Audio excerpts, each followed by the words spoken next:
How's everybody doing? Hotep, hey, this is Michael Imhotep, founder of the African History Network, host of the African History Network show. I'm a talk show host, researcher, lecturer, writer, and historian.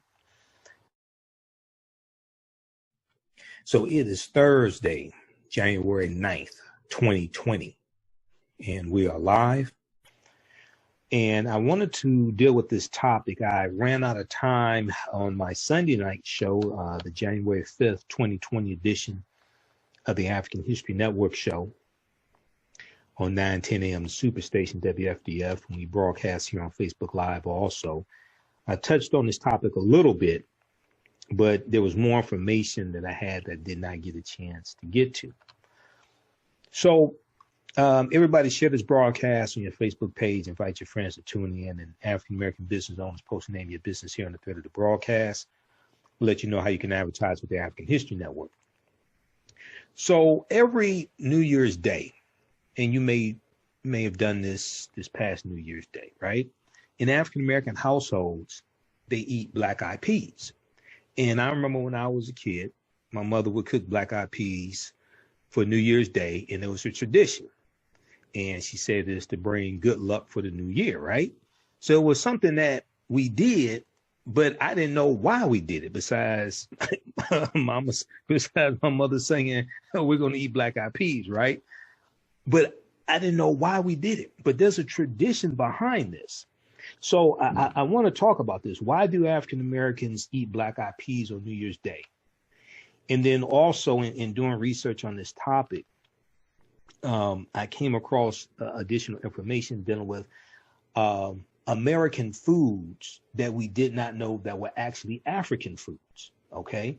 And this deals with understanding the transatlantic slave trade.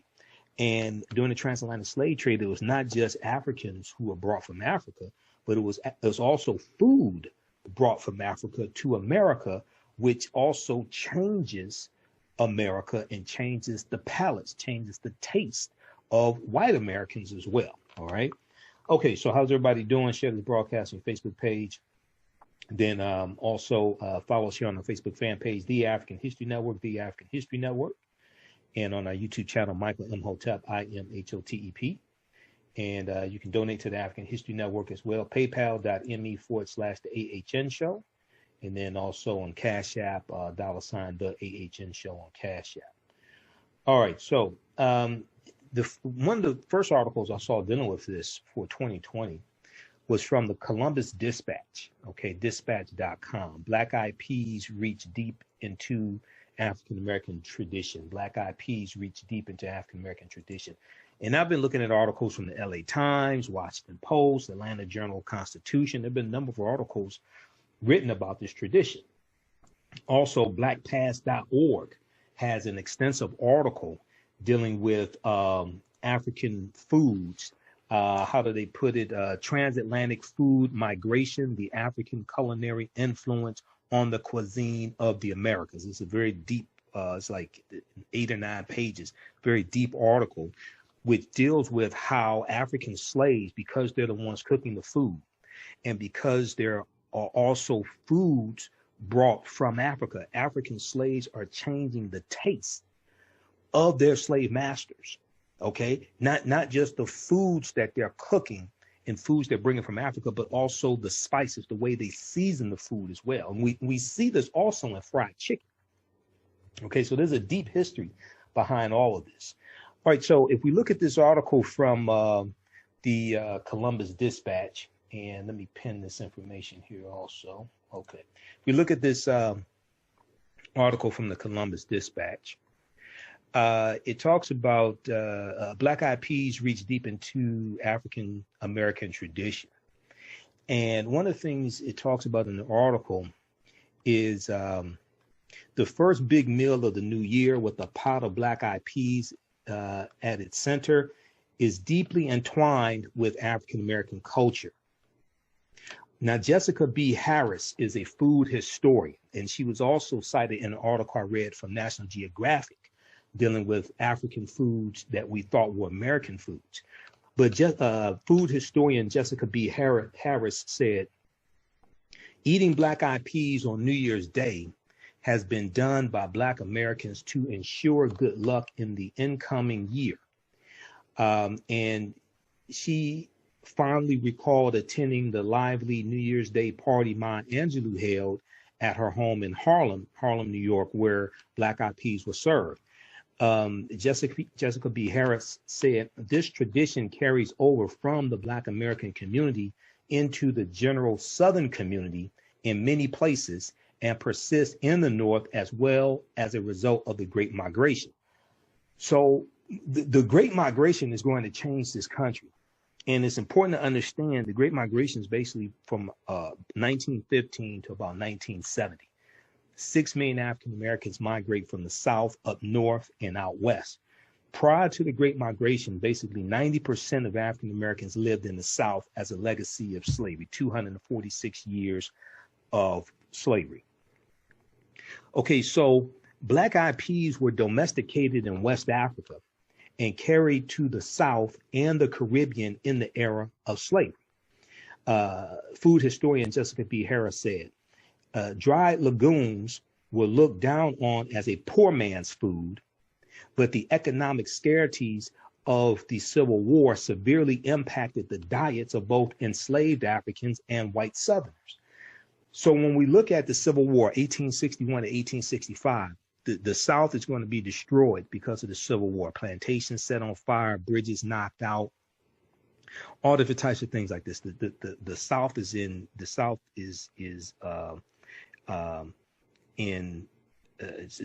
totally was largely destroyed, not totally destroyed, largely destroyed.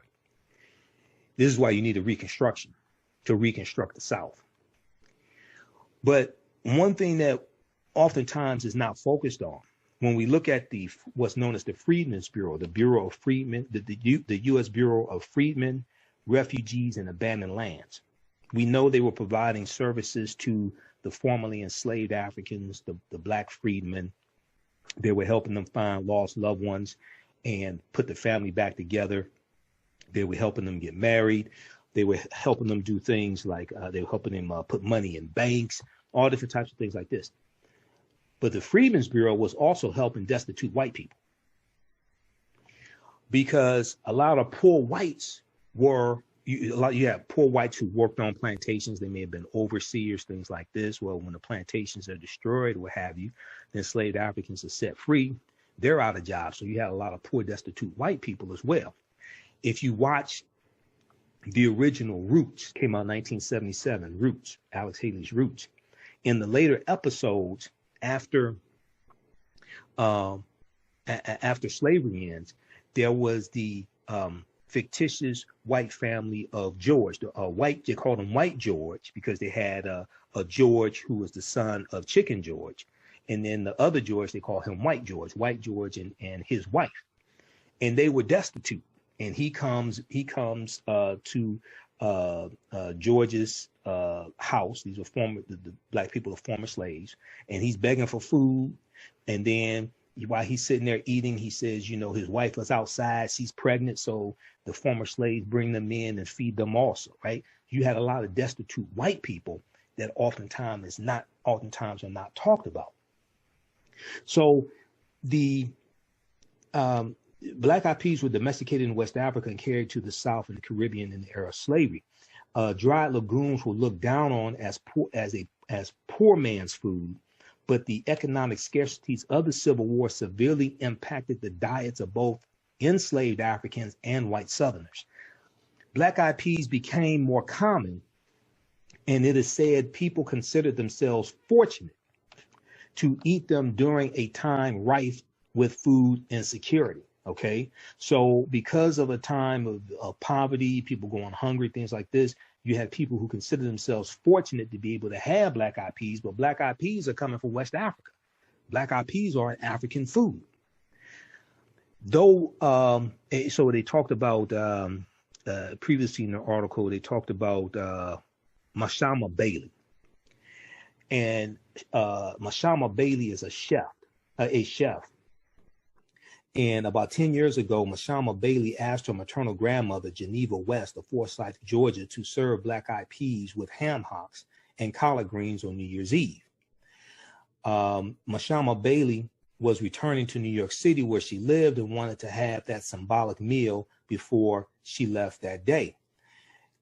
And her grandmother suggested her reluctance to serve the dish before New Year's Day, but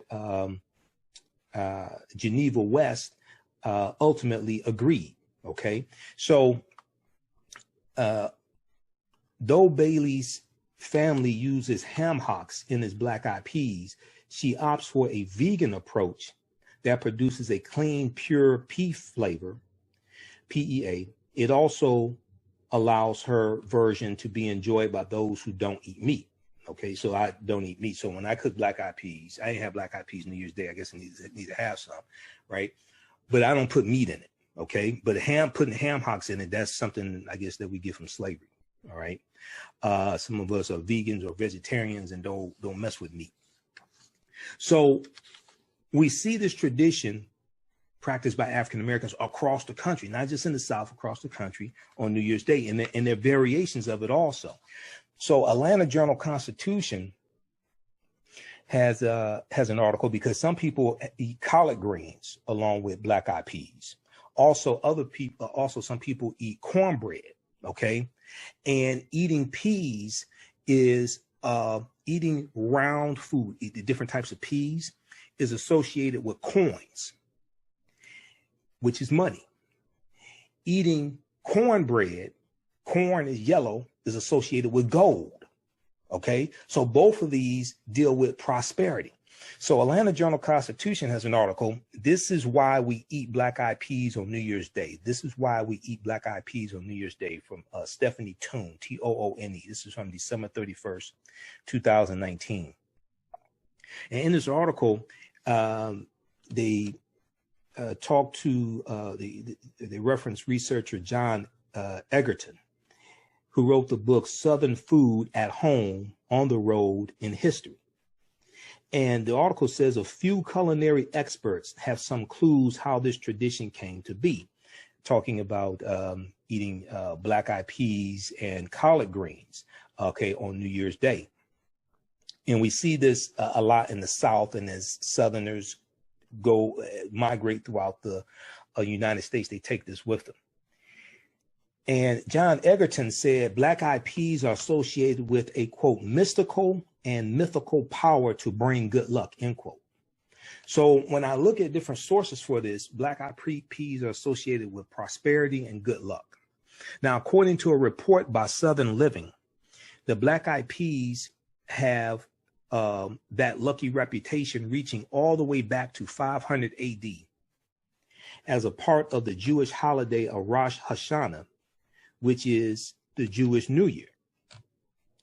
Now, in an article from USA Today, Linda Palacio, Pelaccio, who is the host of a culinary radio show called A Taste of the Past, Linda Palacio said that peas and other lentils are associated with the holiday, okay, Rosh Hashanah.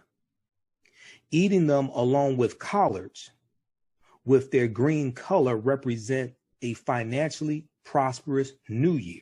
Okay, so eating lentils, whether you talk about black-eyed peas, other types of lentils, along with collard greens that are green, are associated with a financially prosperous new year. If we look at the article from USA Today, let me pull this up. The article from USA Today that they cite is from December 31st, 2019. It's called Eating for Luck on New Year's. Why Foods from Grapes to Peas Promise Prosperity. Eating for Luck on New Year's. Why Foods from Grapes to Peas Promise Prosperity. Okay. And we'll post I'll post the links to these articles here in the thread of the broadcast when we're done. All right. How's everybody doing? African-American business owners speaking of prosperity, right? African-American business owners, post the name of your business here on the thread of the broadcast. Email us at customerservice@africanhistorynetwork.com, customerservice@africanhistorynetwork.com. We'll let you know how you can advertise with the African History Network. Then also you can donate to the African History Network that helps us keep doing the research, stay on the air, broadcast our Sunday night show, pay the bills, etc. $ the AHN show through Cash App or paypal.me/the AHN show through PayPal, or at our website, AfricanHistoryNetwork.com. Click on the yellow donate button. All right, let's continue here. Okay. All right, so when we look at this article here from USA Today, let me flip back over to it. Okay, eating for luck on New Year's, why foods from grapes to peas promise prosperity. They talk about peas and lentils. Round foods resemble coins and money. Okay, Linda Palacio says, eat these symbolic foods, many believe, for a financially successful new year. On the contrary, don't eat the round foods and you could have a year of bad luck, okay? If you eat peas with greens and cornbread, then that's even more auspicious. What with green being the color of money and cornbread calling to mind gold. Black-eyed peas are served with rice in the traditional southern U.S. dish called Hoppin' John, Hoppin', Hoppin' John, John. So I was looking at articles from Washington Post, things like this. So I keep seeing this dish, Hoppin' John. Now, I didn't know about Hoppin' John. You know, my parents are from the South, but I ain't never ate chitlins. My mother ate chitlins because she did that out in Tennessee. I have never eaten a chitlin. I have not eaten a chitlin to save my life. But anyway, so black-eyed peas are served with rice in the traditional southern U.S. dish called Hoppin' John for New Year's Eve. Or the peas can be part of a soup. In Italy, lentils mixed with pork for a lucky dish. So there's also a tradition of eating 12 grapes. Okay, now I didn't know about this. And this is practiced among the Hispanic community, all right? As the tradition goes, believers eat 12 grapes at midnight, 1 grape for each month of the year. According to one story, the ritual started in Spain around the year 1900, when a grape grower had a bumper crop, okay, said Linda Palacio, and was creative about giving away the surplus. But that history is fuzzy at best, she says. Regardless, stuffing a dozen grapes into one's mouth is a tradition that has spread to citizens of many Latin American countries. Okay, people annually eat the grapes, quote, as fast as physically possible without puking, end quote. All right, so I had never heard of that tradition. But, in researching this, there are traditions that different people have, different cultures have in different countries for New Year's Eve, New Year's Day, to bring prosperity and good luck in the new year. And there's also tradition about pork, tradition about noodles, things like that as well. So there's a lot. Check out this article here from, there's a lot more to it. Check out this article from USA Today. Eating for luck on New Year's, why foods from grapes to peas promise prosperity. We'll post this link here on the thread of the broadcast here. We got Kenya, Donita. How you doing, Donita? Maurice. Just a few of the people watching. Everybody share this broadcast on your Facebook page. Invite your friends to tune in also. Share this on your social media platforms as well, YouTube, etc. We've got, Donita, Maurice, Portia, Jeffrey, Charlotte. Who else? Gata, Dennis, just a few of the people watching. All right, let's continue here. So, okay, that's the USA Today article. Now, black-eyed peas in the South, we go back to the Atlanta Journal-Constitution article, right? Black-eyed peas in the South, though its roots do not stem from the South, eating black-eyed peas in particular dishes has become a Southern tradition, Linda Palacio said. Black-eyed peas are served with rice in the traditional Southern U.S. dish called Hoppin' John. This is another reference to Hoppin' John for New Year's Eve. Or the peas can be part of a soup. In Italy, lentils mixed with pork for a lucky dish. That tradition of eating the peas with rice is of African origin. That tradition of eating the peas with rice is of African origin. And it became popular in the South later, especially in the Carolinas, because we know a lot of Africans were taken into the Carolinas. Now, other black eyed peas combinations. Black eyed peas with cornbread represents gold, according to Southern Living. Stew your black eyed peas with tomatoes, and they become a symbol of wealth and health. One unusual but common New Year's Day black eyed peas tradition involves putting actual money in the dish. Now, I never heard of that before. You know, I learned some things. I learned some things doing research. Now, I knew about different foods. I knew about some foods that were actually African foods that became American, but I learned some things in doing research on this also. Some people add, so one unusual but common New Year's Day black eyed peas tradition involves putting actual money in the dish. Some people add to their luck by cooking their pot of peas with a penny or dime inside. Whoever gets the bowl with the coin in it, according to legend, has the best luck for the new year. I hope they don't swallow the dime or the penny, because they're going to have to go. They're going to go to the hospital or something like that, you know. So it's not going to be too lucky if they swallow the dime or the penny. All right. But check out this article from the Atlanta Journal-Constitution. This is why we eat black eyed peas on New Year's Day, by Stephanie Toone, Toone. All right. Now, there was a really good article from National Geographic. And this deals with African foods you thought were American, African foods you thought were American. Okay. And let me see, I want to make sure I'm not skipping over some of the articles. Oh, LA Times had a good article for many black families. New Year's greens and black eyed peas fill the belly and soul. This is from January 1st, 2020, from LA Times. Let's see. Okay, and they talk about Hoppin' John again in this article as well. All right, so that's one there's a lot of anecdotes in that one.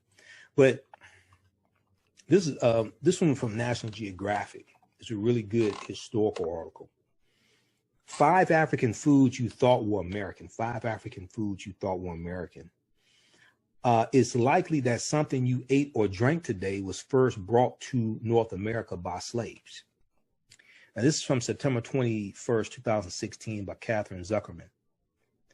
And in the article, it talks about the opening of the National Museum of African American History and Culture in Washington, D.C., and there are nearly 37,000 objects that will go on display in collections that range from clothing and communities to segregation and slavery, stitching together a tapestry of suffering, triumph, and tradition.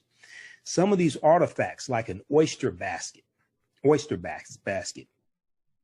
used by African American oystermen, and a large stock pot that was once used for cooking collard greens at DC's famed Florida Avenue Grill, will be part of an exhibit that looks at African American foodways across 3 distinct regions: the agricultural South, the Creole Coast, and the North.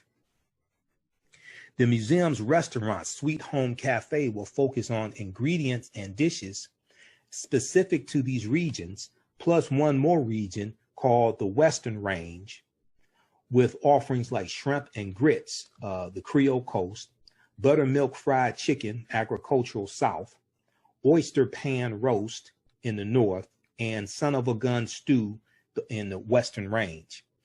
Now, they spoke with Jerome Grant. Jerome Grant is an executive chef at Sweet Home Cafe. And he said each of the 4 regional stations demonstrate the migration of African-American people and culture through foodways.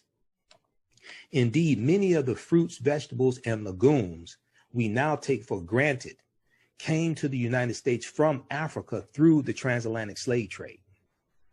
And the different foods, they have a map here. The different foods they refer to are black eyed peas, coffee, cola nuts, okra, watermelons, And they show different coffee trade routes and slave trade routes. So let me see. Let me turn on the screen share, see if I can show you this as well, because oftentimes when we talk about the transatlantic slave trade, and I do an online class dealing with the transatlantic slave trade, ancient Kemet, the Moors, and the Ma'afa, understanding the transatlantic slave trade, what they didn't teach you in school. A lot of times we talk about the we'll talk about the human cargo, the African bodies, African people who were taken out of Africa. But we don't talk about the intellectual capital that was taken out, the scholars, the attorneys, the physicians, okay, doctors, scientists, teachers, things like this, right? But there were mathematicians, but there were agriculturalists. There were those who herded animals, those who worked with animals, but there were also farmers. There were agriculturalists. And then the Africans who had expertise in planting crops and cooking food and all different types of things like this. So that intellectual capital was brought to this country. And then you're going to have African foods that are brought here as well, because you have, when you have enslavers on the slave ships, when they're buying Africans or what have you, or trading, however they're doing this, it varies from place to place. They're also getting food as well. They're also getting foods. And then also in the Caribbean, they're going to do the same thing in the Caribbean. And some of those Africans are going from Africa to the Caribbean and then coming here as well. Okay, so if we look at this quickly here, and let's see if we can zoom in.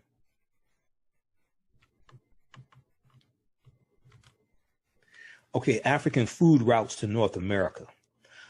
Before they became staples to North America, many African foods made their way over via the transatlantic slave trade between the 16th and 19th century, so the 1500s to 1800s, with coffee taking the most circuitous route, coffee taking the longest route. So it's a little faint. But we see Angola. Let me see if you see the pointer here. We see Angola, and we see them coming from Angola, because Africans didn't just come from West Africa. They're taking Africans from Angola, from Congo, different places like that. And they're coming to the U.S. About 20% of African Americans have ancestry that go back to Angola and the Congo. They're taking them from West Africa, Senegal, Ghana, Mali, Nigeria, Sierra Leone, things like this, right? So we look at the routes and we see them going into like the Caribbean. We see them going here on the East Coast, coming from these areas, coming from Senegal, Sierra Leone, coming from Guinea, coming from coming from Ghana. All this, we see them going into these routes here, going into the Carolinas, going into these areas here in the East. And then we see coffee, okay?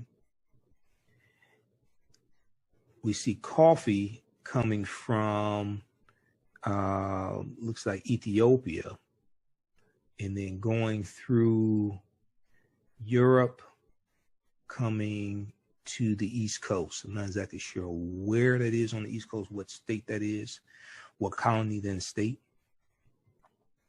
Okay, so if we look at this here, but you can check out this, we'll post a link to this article. You can look at this more in depth. All right.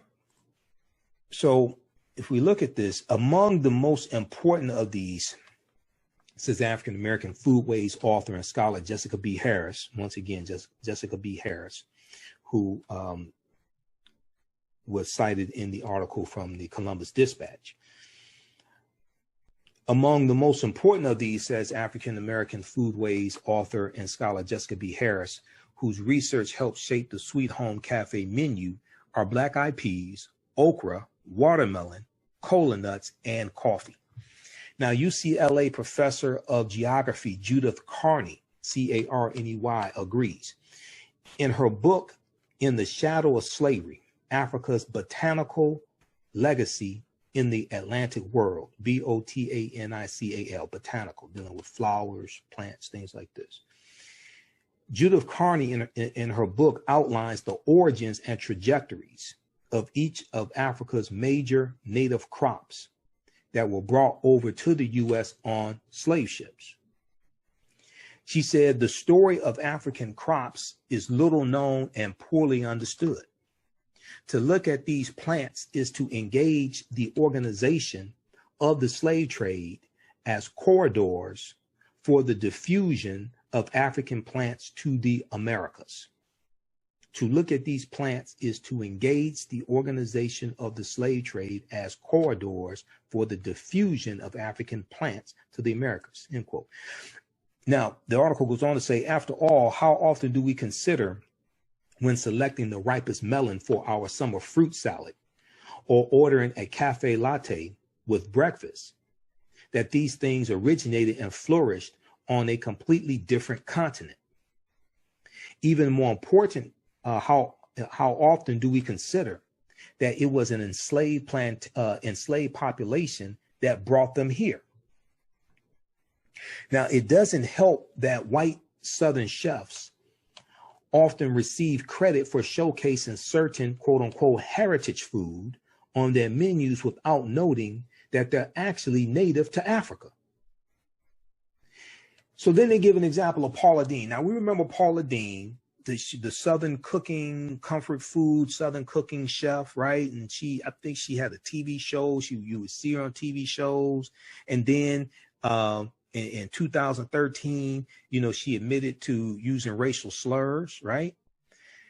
So, Paula Deen was from Albany, Georgia, and she built an empire around her brand of Southern cooking. Okay. Now, the African American Museum aims to change this understanding of food and foods that Africans brought to this country by helping, quote, all Americans see how their stories, their histories, and their cultures are shaped and informed by global influences, end quote, according to the museum's website. Now, in that spirit, they go on to list 5 foods that are African that we associate with American. We don't know that they're African. First, we have the cola nut or cola nuts, which come from West Africa, called cola natida, N-I-T-I-D-A. And let's see, who is this? Judith Carney said that 2 of the most widely consumed beverages in the world today are based wholly or in part on plants ancient Africans domesticated. On plants ancient Africans domesticated. One of these plants is the cola nut, whose level of caffeine considerably exceeds that of coffee. Okay, and the cola nut was once a key ingredient in Coca-Cola. All right, this comes from Africa. This comes from West Africa. Enslaved Africans used the cola nuts to freshen the fetid, F-E-T-I-D, water available on the ships on their voyages across the Atlantic, which undoubtedly contributed to the early presence of the cola nut in New World plantation societies, Judith Carney said. Then we have okra. Now, I'm not a big fan of okra because it's slimy. But okra comes from West Africa as well. Okay, hibiscus esculentus, Esculentus. She said, wherever okra points its green tip, Africa has been. Wherever okra points its green tip, Africa has been. This is what Jessica Harris said. And she said, quote, in the South, where enslavement lasted longer and climate made Africans and their descendants most at home, it is revered and treated with respect. It's an ingredient in the Southern succotashes of many states and reigns supreme in many of the gumbos of New Orleans and Southern Louisiana. Southerners just seem to know, or perhaps have learned from African Americans, how to savor the slippery juice that the tender pods exude when they are cut, end quote. Okay, so okra comes from West Africa. I'm not a fan of okra. You can have my serving of okra. Then we have watermelon. Okay, now I like watermelon. Watermelon comes from Africa. The region is unknown. And I've seen some different articles talking about the origins of watermelon as well. The ancestor of the watermelon we know today first grew in Africa, but its prototype was originally a bitter melon that was grown on arid savannas for its edible seeds and as a storable form of moisture. Okay, Judith Carney said. And they referenced the 5,000 year secret history of watermelon. Okay, the 5,000 year secret history of watermelon. This is another article from National Geographic from August 21st, 2015. Let's see here. Hold on. Let's see. What is this doing? Okay, just a second. It's asking for my email address again for some reason. Okay, ancient Hebrew texts and Egyptian tomb paintings reveal the origins of our favorite summertime fruit. So when you start studying the history of foods like this, I mean, this history is deep. This takes you back hundreds of thousands of years. So in this article, let's see, let's scroll down here.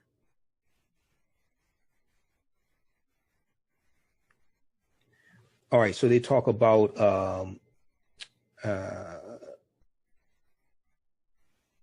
pharaonic fruit, and they say people have been eating watermelons for millennia.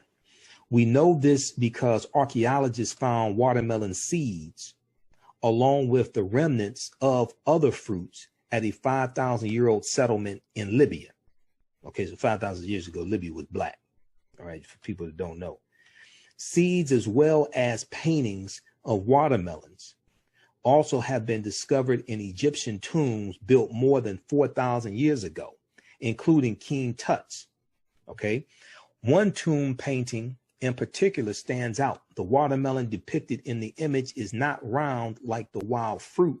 Instead, it has the now familiar oblong shape, suggesting that it was a cultivated variety. A fair question to ask is why the Egyptians, or the Kemet, or the Kemites, or the Kemet too, because Kemet, K-E-M-E-T, is one of the original names for what we call Egypt. Kemet meaning the land of the blacks. A fair question to ask is why the Egyptians began cultivating wild watermelons in the first place. The fruit was hard and unappetizing, tasting either bitter or bland. Yet somebody at some point said, hey, let's grow more of these. The answer is in the fruit's name, water. Unlike other fruits, watermelons could remain edible for weeks or even months if kept in a cool, shaded area.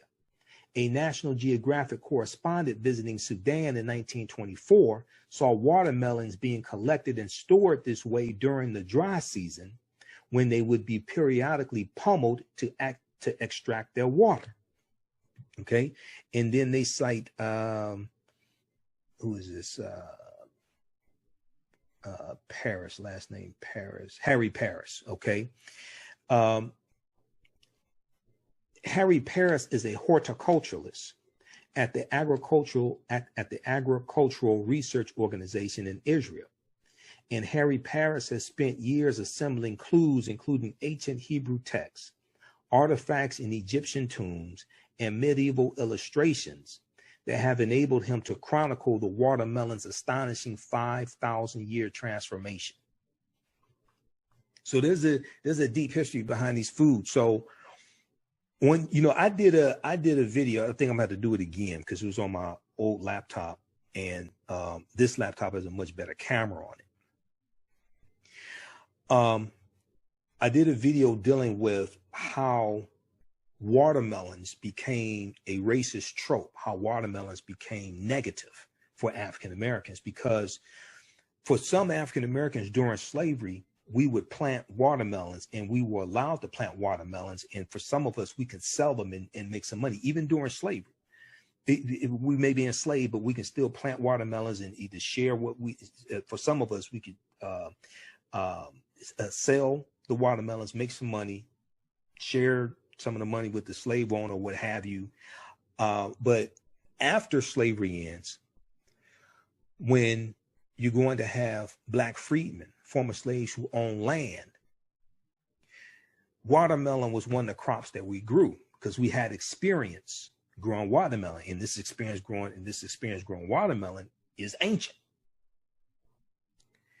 But when we were free in growing watermelon, then watermelon became looked at. White people associated that as being something negative because we're free and we're growing watermelons and we can make money off of it. And watermelons for us was a sign of independence. It was a sign that you own land, you could grow this crop, you can make money. So watermelons for us after slavery became a sign of independence. But there's an ancient history, an ancient African history to watermelons as well. Let me see if I can pull up one of these articles that I dealt with dealing with watermelons.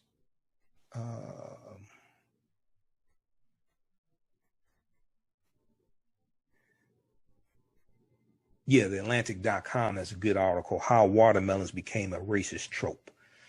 There's a number of articles I read dealing with this, but the Atlantic.com has one, How Watermelons Became a Racist Trope. Yeah, and so 1916, you have the singer Harry C. Brown, 1916. He records a song for Columbia Records called N-Word Love a Watermelon, Ha Ha Ha. That was the name of the song. Because what we're going to see is in the early 1900s, we're going to see these caricatures of African Americans eating watermelon and it being something negative. We also see this depicted in the 1915 movie, The Birth of a Nation by D.W. Griffith, which all the negative racist stereotypes of African Americans were depicted in this movie, and they showed them eating watermelon, things like this, right? So there's a whole history of how this 5,000-year-old African fruit that African people had been eating for 5,000 years, how this gets transformed into something negative and racist and part of minstrel shows, things like this, right? But Harry C. Brown writes, he sings this song, and it's a big hit. 1916. This is during the beginning of the Great Migration. This is during World War I, and the song is on YouTube. You just Google N-Word Love a Watermelon, Ha Ha Ha. You can listen to the song. The song took the tune from a old folk song called Turkey in the Straw. Turkey in the Straw, I think it was called. And that tune from Turkey in the Straw and Harry C. Brown's song is a popular song that's still played on ice cream trucks today. There was a article from NPR.org. NPR.org had an article dealing with how the famous, what is this called? Okay. I talked about this on my show back in like 2014 when this article came out. Recall that ice cream truck song, We Have Unpleasant News for You, okay? Recall that ice cream truck song, We Have Unpleasant News for You.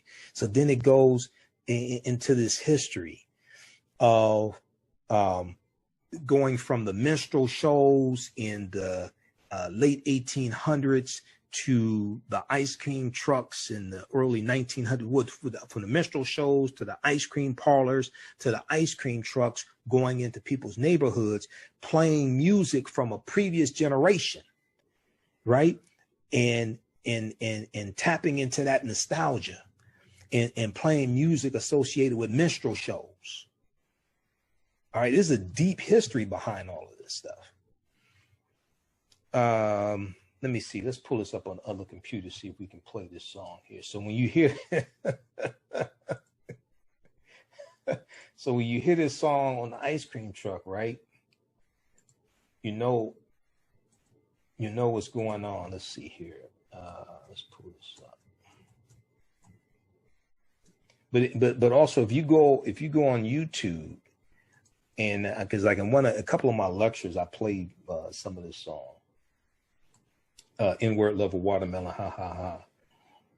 And you have to understand, this stuff was commonplace, like early 1900s, things like this. Now we do it to ourselves, and we get Grammy awards for doing that. Imagine that. We get NAACP awards, and get the N-word all in our music. But we used to fight against stuff like this. We used to have enough sense to protest against things like this. Now we become complicit in our own dehumanization. Let me see something here. They said, okay.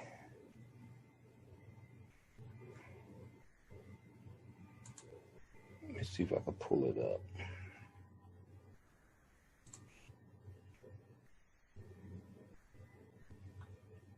Now this is Turkey in the Straw. I just want you to hear the melody.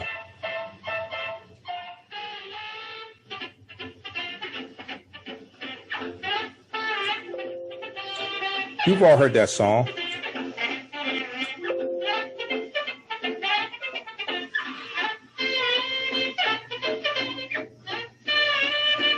So we've all heard that song on the ice cream truck. So that's the 1942 version of Turkey in the Straw. But that song was also, that's an old song. That goes back to the late 1800s, something like that, Turkey in the Straw. But that was used as the melody for N-word level watermelon, ha ha ha, in 1916. Okay. So, and that song is still played by, ice cream trucks today. All right. So,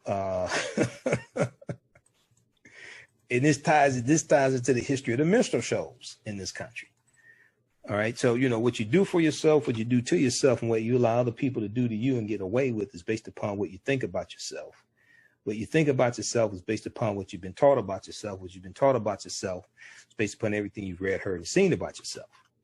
All right. So when you start studying this history, you start studying the history of the minstrel shows going back to slavery, going back to 1828, about 1828, 1829, T.D. Rice, Thomas Dartmouth Rice creating the Jim Crow character. And Jim Crow character comes from the song, Turn Around, Jump Around, I Jump Just So. Every time I turn around, I jump Jim Crow. And then T.D. Rice being known as the father of the minstrel shows, and minstrel shows spreading all throughout the country, South and North, and becoming one of the top forms of entertainment in this country. And they're lampooning and caricatures of African Americans, dehumanizing images of African Americans, things like this. And we're going to see this. We see this come to radio when we have Freeman Gosden and Charles Correll in the 1920s create the characters of Amos and Andy, which became like the most popular radio show of its time. Amos and Andy. These are two white men who oftentimes would perform on the radio in blackface, because they would take pictures, put them in newspapers, put them in magazines, things like this. I'm an old radio show buff, so I study like the history of old radio shows, things like this. Freeman Gosden and Charles Correll created the characters of Amos and Andy. And I've seen pictures of them wearing blackface doing the radio show. Okay. And then when in 1950s, when the radio show came to television, then they couldn't have white men in blackface. So they got African Americans to portray Amos and Andy and Sapphire and Kingfish, things like this, right? And the NAACP rightfully protested against it. And I think it only stayed on there a couple of seasons or something like that. They rightfully protested against it. Today they give image awards to the TV show Empire. We used to protest against TV shows like Empire, okay? Because the Empire to me is like Amos and Andy. It's even worse, to tell you the truth. But the NAACP used to protest against stuff like that. The NAACP led protests against the movie The Birth of a Nation in 1915, okay? William Monroe Trotter, when it came to Boston, he led protests. There's a documentary called Birth of a Movement on PBS, Independent Lands. And it's about William Monroe Trotter leading protests in 1915 against the movie The Birth of a Nation. We saw Charlotta Bass out in California, who was she was an editor of a newspaper.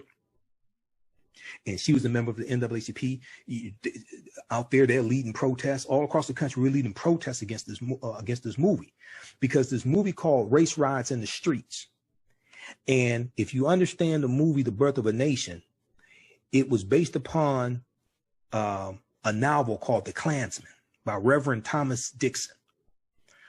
And this movie glorified the Ku Klux Klan. It showed the Ku Klux Klan as being the heroes at the end of the movie, putting down a rebellion of former Negro Union soldiers, because the movie takes place during slavery, the Civil War, and Reconstruction. Okay, to make a long story short, because I want to get back to this main topic. The movie The Birth of a Nation came out in 1915, which was the 50th year anniversary of the Civil War ending, chattel slavery ending with the 13th Amendment of December 6, 1865. And all the hatred that the South had for losing the Civil War was shown in that movie. The movie takes place in Piedmont, South Carolina, on the plantation of a doctor, I forgot the doctor's name. But he's a night, quote unquote, nice slave owner. And there's a scene in the movie. The movie is a silent movie. Okay, it's 3 hours in length. It costs $100,000 to make the movie. Most expensive movie at the time, longest movie at the time. It's on YouTube. You can watch the entire movie. They have captions. Okay, so be prepared. It's a silent movie, directed by D.W. Griffith. But the movie was he used filmmaking techniques and shots and things like this that had never been seen before. All right. The movie made the case really to bring slavery back, because this goes to the case that the South was making to maintain slavery. The South was saying that slavery was a system that benefited everybody. They made the case that enslaved Africans were too ignorant to take care of themselves. If you had a benevolent or nice slave master, then the enslaved Africans would become almost part of the family, and he would take care of them and provide food and clothing and shelter for them. Okay. There's a scene where they show the slaves on the plantation singing and dancing and entertaining the doctor and his family. They're sitting on the doctor and his family sitting on the porch, and the little slave children and enslaved Africans are dancing and singing, entertaining them, right? This is the case that the South was making. The South was making that the case that the system of slavery had a system of checks and balances. If you turn the Africans free, they will not be able to take care of themselves. They're going to be wild. And you're going to have black men trying to rape white women. That's depicted in the film. Okay. Now, most of the characters who were supposed to be African Americans in the movie were white people in blackface. And there's a scene where they have quote unquote the big black brute trying to rape a white virgin. This movie calls Race Riots in the Streets. This movie rejuvenated the Ku Klux Klan in this country, because if you know anything about the Ku Klux Klan had largely died out by 1815. The Klan was severely hurt by the 1871 Ku Klux Klan Act of 1871. But by 1915, this is 50. So the Klan is founded December 24th, 1865 in Pulaski, Tennessee. Okay, it's founded about a week after the 13th Amendment is ratified, December 18th, 1865. So the Klan is large. They still exist, but they're weak. They've largely died out by 1915. A lot of the early Klan members are dead. This movie rejuvenated the Ku Klux Klan. And the Klan becomes very powerful again in the 1920s. So around 1926, you see the Klan, they have the march in Washington, D.C., outside the U.S. Capitol building. The Klan becomes very powerful again because of this movie. And the movie was so powerful that in newspaper ads, in newspapers where they had ads advertising the movie The Birth of a Nation, the Ku Klux Klan would oftentimes take out recruiting ads next to the ad of the movie The Birth of a Nation. Because when you saw the movie poster for The Birth of a Nation, they had a Klansman on a horse in the movie, on the movie poster. The first 30 days that the movie was out, the movie was called The Klansman. Then the name was changed to Birth of a Nation. So when you look at that, and then and we see the Klan, they had another rejuvenation during the civil rights era, during like the 50s and 60s, things like that. But the movie The Birth of a Nation was a significant movie in the history of this country. All right, so check out the article from NPR.org, Recall the Ice Cream Truck Song. Okay, check that out. We got Carla, Lisa, how's everybody doing? Laura, what else is here? So let's go back to the article here. 5 African foods you thought were American. 5 African foods you thought were American. All right. Let's see here. Okay, so we found out that watermelon dates back 5,000 years ago, right? A lot of people didn't know this. Okay, so there's a reason why African Americans like watermelon. Okay, it's an ancient African food. Okay, let me post this article right here. The 5,000 years secret history of watermelon. There's a reason why African Americans like watermelon. It's an ancient African food. Okay, so let's go back to the previous article here. Let me back up.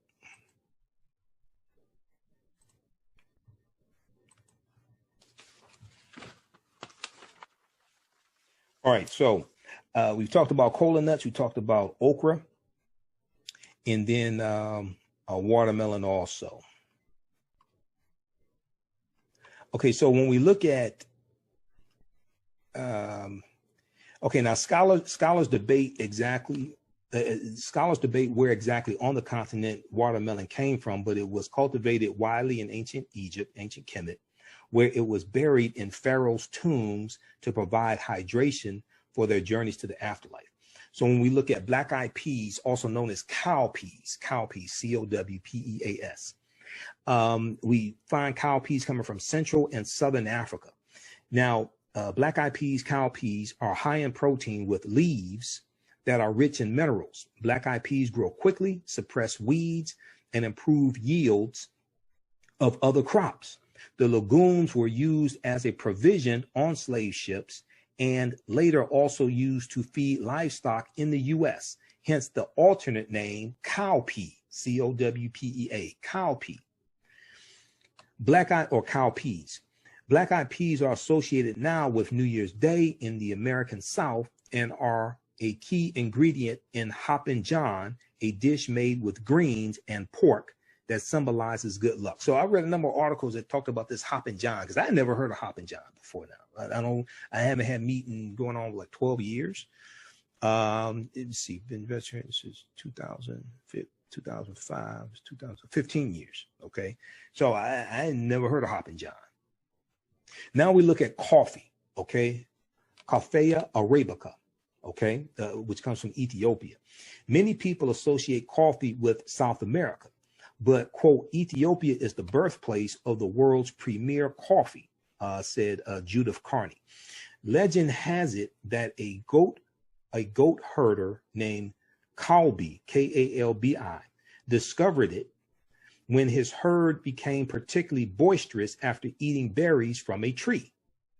Whether that's true or not, quote, how to take a coffee bean, know when and how to roast it, and turn it into a delicious beverage involved a deep cultural knowledge system of growing and brewing varieties from the Ethiopian highlands where it originated, end quote, said Judith Carney.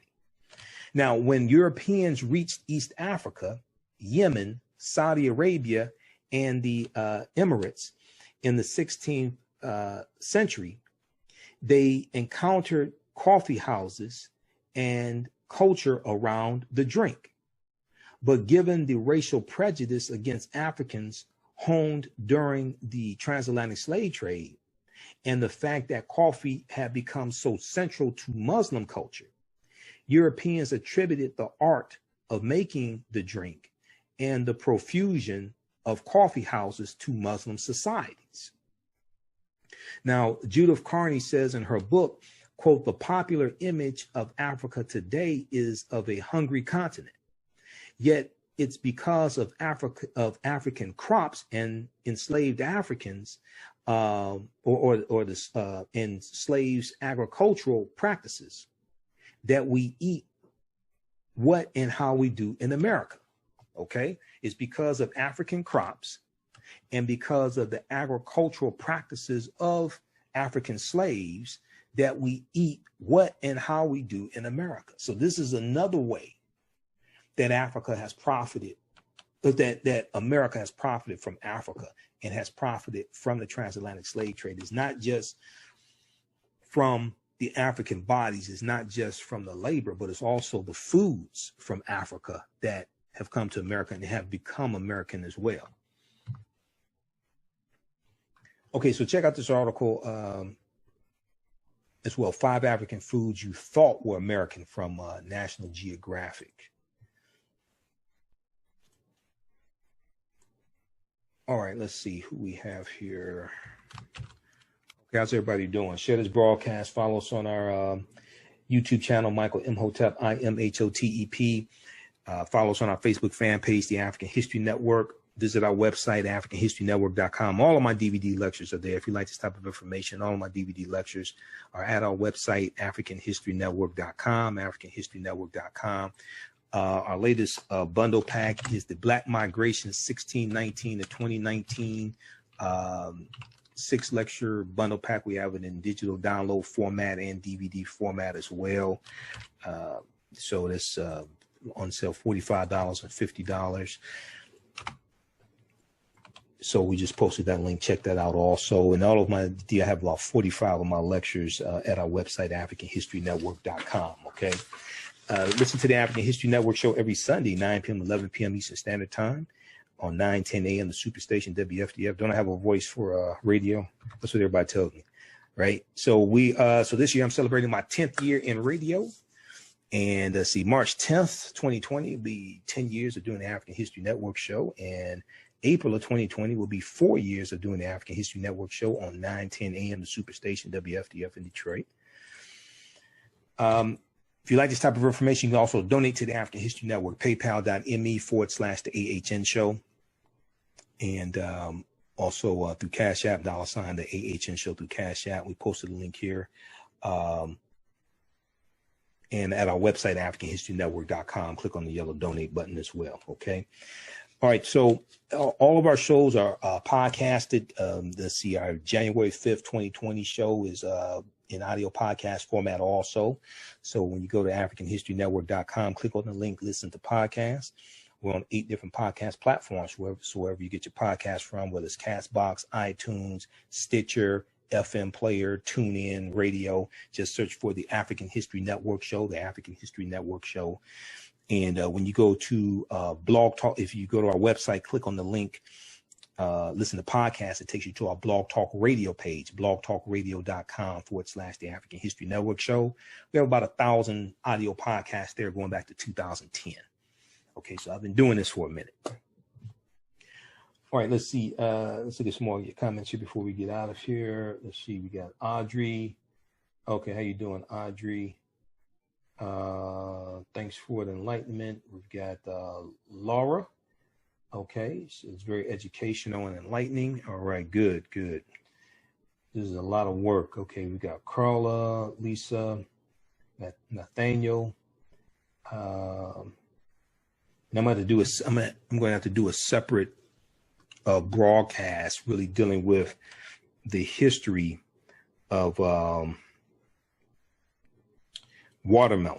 Okay, dealing with the history of watermelon and how watermelon became negative, how watermelon became a racist trope for African Americans. This is a deep history because we grew watermelons on our own land that we owned after slavery and became a sense of independence for us as well. Okay, but that's another presentation. All right, and okay, Sherwin. Let's see here. All right. Okay. So yeah, listen to the African History Network show every Sunday, 9 p.m. to 11 p.m. Eastern Standard Time. And if you want me to do a presentation for a group or organization, email me at customerservice@africanhistorynetwork.com. Customerservice@africanhistorynetwork.com. Okay, whether it's for Dr. King Day, whether it's for February African American History Month, we know that's coming up. Email me at customerservice@africanhistorynetwork.com, and we can make that happen. All right. Now, in 2020, a lot of people want to get their credit straight, and R Credit Services and Chandra Middleton can help you with this. Are you tired of having poor credit? Are you tired of paying those high double-digit interest rates? Would you like to purchase your dream home one day? If the answer is yes to any of these questions, then RRR Credit Services is your answer. RRR Credit Services is your one-stop when it comes to credit education and repair. They equip you by providing solutions which will enable you to rebuild your financial future. The affordable cost to become a new client is just $30 for the first month. Take the first step by giving them a call at 1-800-607-1989. 1-800-607-1989 for a free credit consultation. Don't delay and begin your RRR score program today. You can also visit their website, rrrcreditservices.com, and it'll be either Chandra Net or one of her staff that will help you with this. And let them know you found out about this from the African History Network. All right, guys, look, hey, we have to get out of here. Remember at the African History Network, we focus on educating, empowering, and inspiring people of African descent throughout the diaspora and around the world, because right now it's corrects wrong behavior. What you do for yourself, what you do to yourself, and what you allow other people to do to you and get away with is based upon what you think about yourself. What you think about yourself is based upon what you have been taught about yourself. Remember, right now it's corrects wrong behavior. It's not over till we win. Wakanda forever. We'll talk to you next time. Peace. All right, visit our website, AfricanHistoryNetwork.com, AfricanHistoryNetwork.com. You can support the African History Network, $ the AHN show through Cash App and through PayPal as well, paypal.me/the AHN show. So we have our Cash App link here right on the homepage of our website, as well as PayPal. So that helps us keep doing the research, stay on the air, keep broadcasting, etc. Pay some of the bills. Register for the fantastic online history course I teach on Saturdays, 4 p.m. Eastern Standard Time. Now, we do the sessions live. All the sessions are archived and recorded. You can go back and watch this anytime.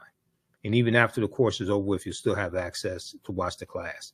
Ancient Kemet, one of the original names for Egypt, the Moors, and the Ma'afa, understanding the transatlantic slave trade, what they didn't teach you in school. It's a 12-week online history course. It just started up. Click right here to register.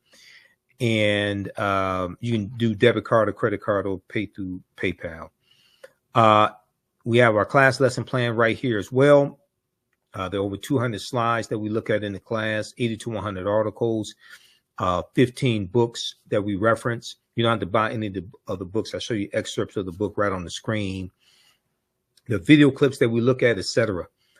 Interviews I've done with many of our scholars like Professor James Small, Professor Kaba Kamene, Anthony Browder, Runoko Rashidi, and more. Click right here to download the lesson plan, and you can we have a overview of the class right here as well. All right, look, we have to get out of here. Remember, at the African History Network, let's see here. So hopefully you all learned a lot today. Give us a thumbs up, give us a heart, give us a like on this broadcast.